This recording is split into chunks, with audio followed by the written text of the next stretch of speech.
welcome to Adventure Bay Family Water Park. My name is Michael Chandler. I'm the assistant manager here at the park. You know, we have a saying at Adventure Bay, and we say, it's always summer.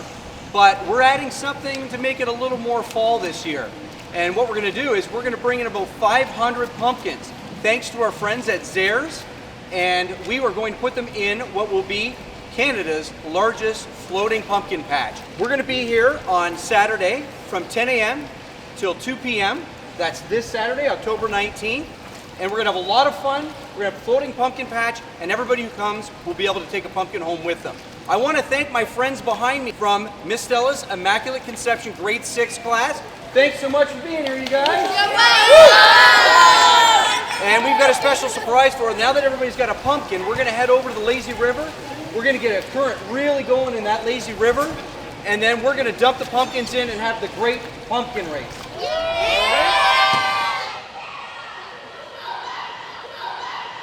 Who's Marvin? Marvin the Martian.